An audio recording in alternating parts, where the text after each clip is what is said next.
Sir, thank you very much for joining the program.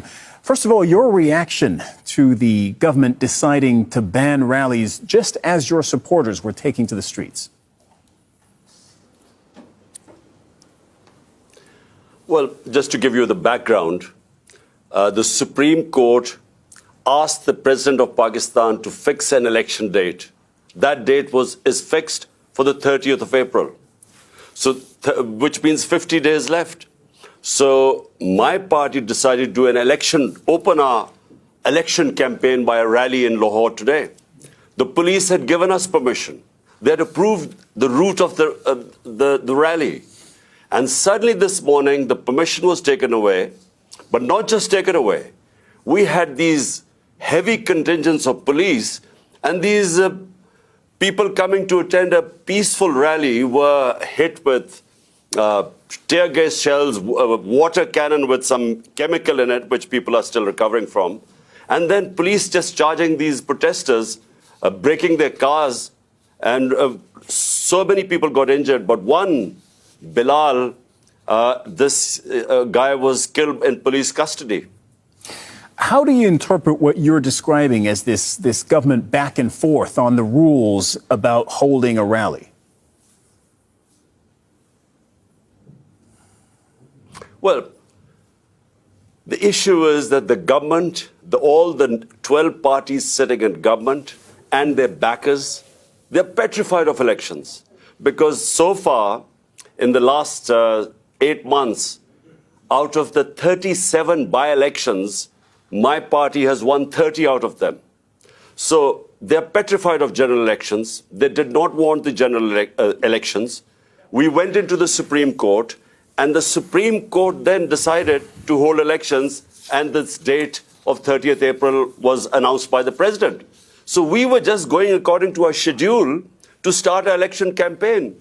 But it is clear that the government does not want election. The parties sitting in the government, they want to get out of the election. So my worry is that the idea was to create a law and order situation today, and we really restrained our workers. We called off the rally because we were scared that there would be people killed, and that would be used as a pretext to get out of the elections. Some might answer that while the government is perhaps afraid of the upcoming elections, you're also afraid of complying with judicial rules. The police did show up at your house in Lahore only a few days ago to arrest you, to compel you to show up in court, and you evaded arrest. Well, let me tell you something. So far, there are 76 cases against me. I'm charged for terrorism, charged for blasphemy, charged for sedition in these 77 cases. And these cases have been made in the last few months. So I've been going from one courtroom to the other. What happened was when I was shot, this assassination attempt on me, for 4 months, my leg wasn't, I had 3 bullets in my leg, so I couldn't go out of my house. So that's when they started, the cases mounted. They wanted to be, me appear in courts. And so it's just a question of how do you deal with 77 cases? I mean, how many court appearances do you make? So it is just one other way of getting me out of the way to contest the elections. So they want either to imprison me or to disqualify me because they are scared that my party, thanks to the Almighty, is one of the most popular party in Pakistan's history. So because they're scared, that's why they're trying to find ways either to get out of elections or get me out of the way. There are provincial elections, as you mentioned, in April, and then national elections later this year. If they both go ahead as scheduled, can you legitimately run in national elections if, as you say, there are 70-plus cases currently pending against you? All the cases, I'm afraid, are frivolous. Whenever they go into a court of law, these cases will be dismissed. Now imagine, I just give you an example. There's a terrorism. I'm supposed to have committed terrorism. Sir, sorry to interrupt, but if that's the case, and if that's why, if that's what you believe, why didn't you show up in court? Because I couldn't show up in court. There were reasons why I was injured. So for a lot of time, for 4 months, house-ridden. I couldn't really, my leg wasn't, the doctors would not allow me to travel. And they knew it. But before that, I was attending all court cases. But it's only since I was shot, that's when I didn't attend courts. And since then, I have again. But look, it's physically not possible to attend so many court cases. So my lawyers are trying to sort of work out a schedule. The second problem is security. My life is under threat because the people who try to assassinate me are in power. And so we've asked from the courts, we want protection. The court must give me protection before I can appear in courts.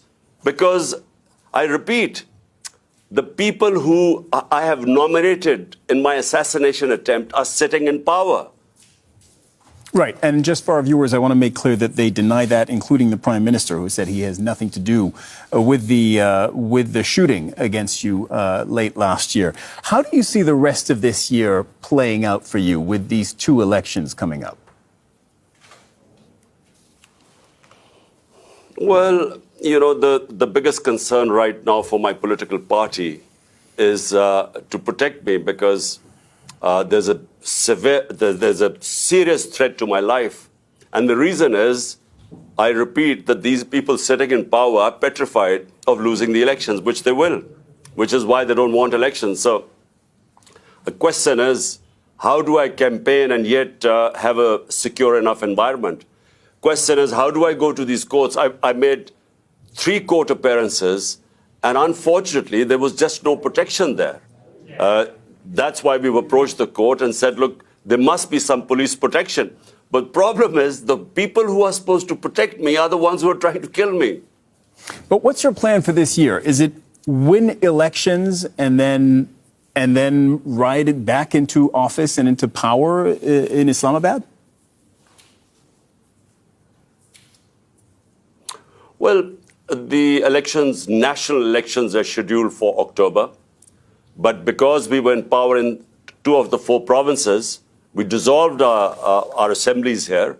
And so to hold elections, so the Supreme Court then asked the president to give a date, which is 30th April. And on 30th April, we hope to contest in these 2 provincial assemblies, which we were already in power. And what we were hoping was that since it's 65% of Pakistan, these 2 provinces, there would be a national election. And the idea for national election is because our economy has gone into a tailspin.